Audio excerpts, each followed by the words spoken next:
Hi guys, welcome to Studying 101. Here I'm going to be sharing motivation tips, tricks from a straight A student, and these grades got me into the Ivy League if that's something that might motivate you to watch this entire video. Before we do that, make sure to hit the like button and subscribe, and let's get straight onto the video.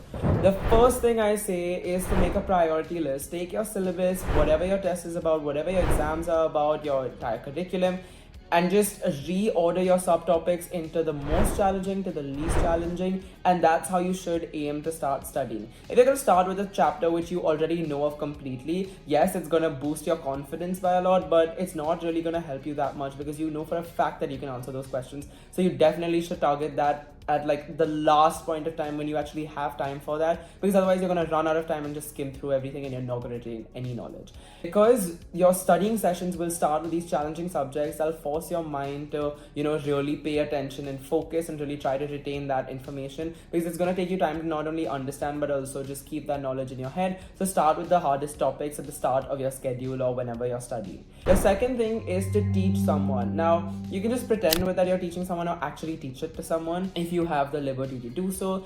I always just took my textbook, or I just took my main points and I just acted as if I was giving like a presentation, and this is when I had like time to actually study. We're gonna move on to other tips when you don't have enough time later on, so make sure to watch all the tips. The last tip I actually recommend the most, so I've kept it at the end, but you can look at the timestamps if you want to skip to any tip.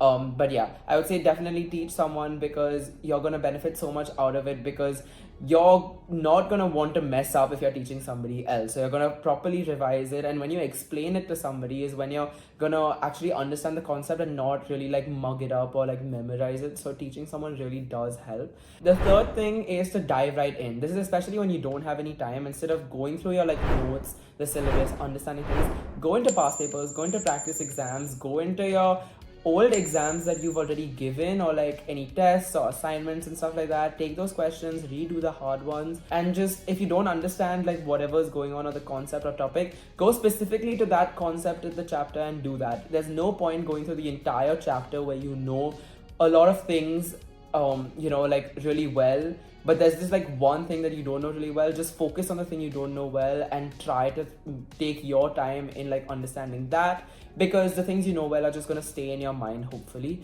And worst case scenario, you'll know like 70% of it, so you'll know it like fairly well, rather than something that you don't know at all.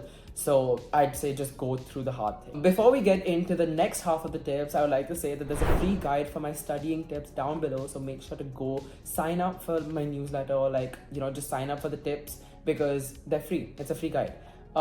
Next thing that I like to do is I like to change my environment. As you can see, my PC is right here and I am a gamer, so I like to like play video games in this space. So it really like disrupts whether I'm playing video games or I'm studying, and this is more like my casual spot, and my bed is right here. So I try to keep this room just for relaxing and like gaming, and now of course filming because of the setup. But I try to go out to a cafe, or I even go to my brother's room to study sometimes, because like my mind has that set space that you're supposed to study there, like don't do anything else there. So having like those kind of like environments, so like either a location change, you can have like specific music for the subjects you're studying. And one tip is that yes, music is psychologically like proven to like help you study and stuff like that, but listening to music where you're going to be singing the lyrics actually interrupts your like reading or like your focus. So if you're listening to music, either listen to music that you have never heard of before, and you want to hear that music, or you're gonna start listening to the music so you don't know the lyrics, but like you're still like chilling with the songs,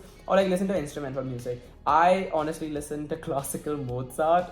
I don't know how many of you guys will like that, but like I have the beats in my head, so it really doesn't like have words, so it doesn't interrupt what I'm doing. And I have like that set thing that I listen to like Mozart when I'm like studying business, and I listen to instrumental Machine Gun Kelly when I'm doing math. So like I had those things set in mind.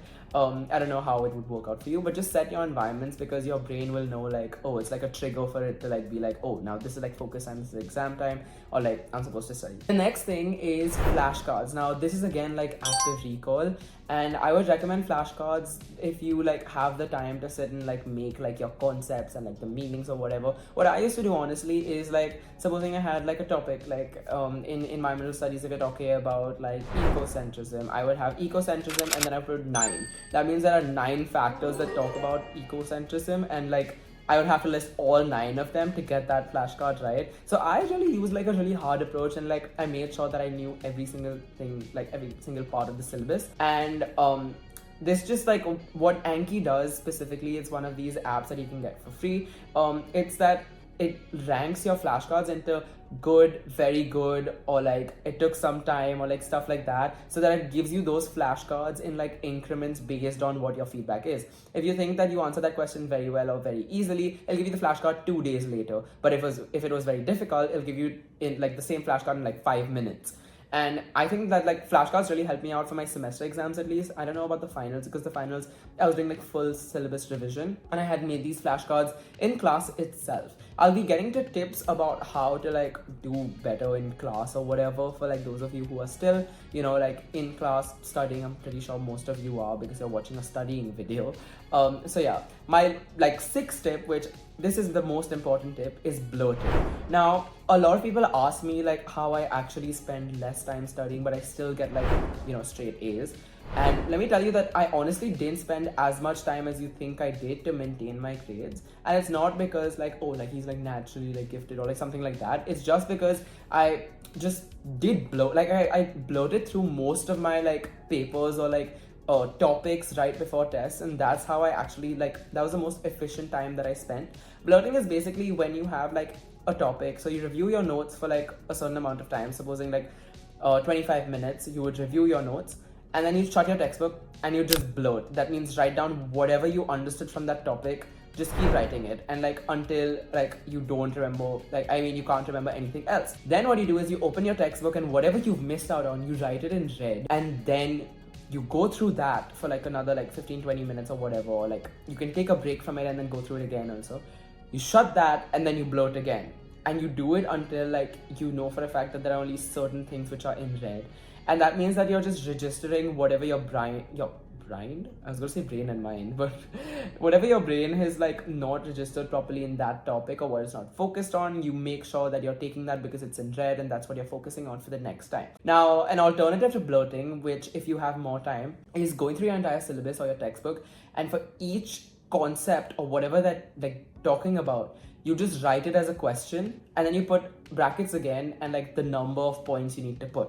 So supposing it's like, oh, what is the process of photosynthesis, supposing, and then you would put 5. So you know that there are 5 points that you need to get, and you need to cross all 5, and then you just like score yourself out of like how much ever. And I would just like do that until I was like satisfied with my score, until it was like a high enough grade for like my understanding. But this is honestly how I saved so much time, especially in like 11th and 12th grade, so like my junior and senior year. And I had all of that time at home for like my extracurriculars, building my application, because I did start my application process very later on, but like my extracurriculars anyways backed them up, and I just had to just continue them, so it worked out in my favor. Now I'm gonna move on to things that you should be doing in class or like during school. These aren't really studying tips, but they're just like tips like before you study to like get you in the right mindset or whatever. The first thing is to finish your homework as soon as you get it. Now this, I know it's not possible for everyone based on your scheduling, and I am a procrastinator as well. Assignments I understand to finish it later, but when you finish your homework as soon as you can. So I usually used to finish my homework in school itself. Like when they hand you your homework, if it's like a 5-10 minute thing, I would stay back, or like in my classes, like in between like breaks and you're waiting for your teacher or whatever, I would like start working on my assignments or start finishing notes, so that you know I wouldn't have to do it at home, or I wouldn't have to get back into the rhythm of remembering what topic is happening and then getting into the homework and then writing it, because that doubles the amount of time you're taking. If you're already in the concept of the topic itself, you don't need to spend that time getting adjusted to what the concept is about, or like relearning or remembering like what the concept is about. You can just directly dive into the questions or like the homework, and it'll be like 10 times more efficient. So that's one thing I recommend for sure if you can. The second thing is to pay attention in class. This is extremely important in the sense that you need to pay attention and also be active in class. These two things, although some people might think it's like being annoying and just like being a teacher's pet, or like, you know, just like answering every single question, because in one of my classes I literally just answered all the questions that like I possibly could, and my teacher used to just never allow me to answer because I used to raise my hand for everything. But by doing this, you're not only trying to answer the question. Even if you get it wrong, you know for a fact that when your teacher tells you the right answer, that is going to stick in your brain because you made that mistake. But it's also just challenging your knowledge itself and making sure that you have the right understanding, which comes to my next point, is to ask questions and just clarify all your doubts. Even if you're not comfortable announcing it in front of the whole class, take time with your teacher separately. Even after class, in like the 2 minutes when you're moving for your next class, just go ahead and ask all your questions and doubts, and make sure that you have those topics completely like down packed, so that you don't make mistakes in your exams, and so that you don't have doubts that you have to clarify later on when it's too late to clarify. Supposing you're right, like the night before a test, you don't know if this topic is clear, you don't know whether it makes sense or how it makes sense. You'd rather have just clarified it way in advance, so that doesn't even have to be a question, and you know for a fact that you're going to get that right in the exam. The next thing is to go ahead of your class. Now, this is really like contradictory to what I was saying, because like it is taking time outside school, but let me tell you that there's a solution to this. In class itself, when the class pace is slow and you know for a fact that you're absorbing all the information, what I personally used to do is I used to go a chapter ahead. This used to happen in business, environmental studies. I think those are the only two I could actually go ahead in, because the others were like, you know, just like I couldn't. But yeah, those are two subjects that I actually just went ahead of the class in class itself. So whenever a topic was being taught, I would just go and skip, like finish writing my notes for that specific topic. So not only would I know the topic itself, so like I would be fine if there were questions coming up in class, or if I was asked on the spot to answer something, but at the same time I would be ahead of the class in understanding like the other topics or information. And the thing is, like, your friends can like say whatever they want. My friends mostly knew that I was like ahead of the class. They would just think that I was studying outside school when I really wasn't. I was just focusing in class, but at the same time multitasking and going ahead in like one chapter. So I knew everything that was like coming like after. And honestly, because of that, my teachers knew I was going ahead of like the syllabus, so I never really got to raise my hand and answer, which I guess was fair because I would know all the answers. The next thing is to make your notes on paper. For most of my classes, you wouldn't do that, and that was one of the mistakes I made. Making your notes or like handwriting your notes just helps so much, because you're going to handwrite your exams, and just having it on paper helps you register things way better, because on like docs and stuff like that, you can copy paste, you can do stuff like you can do a lot of things which like digital tools and like, you know, I mean, whatever.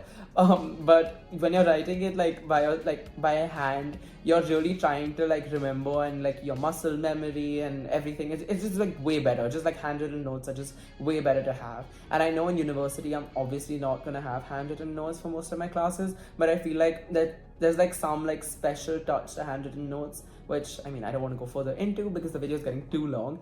The next thing is that you are not going to really learn that much if you're going to copy.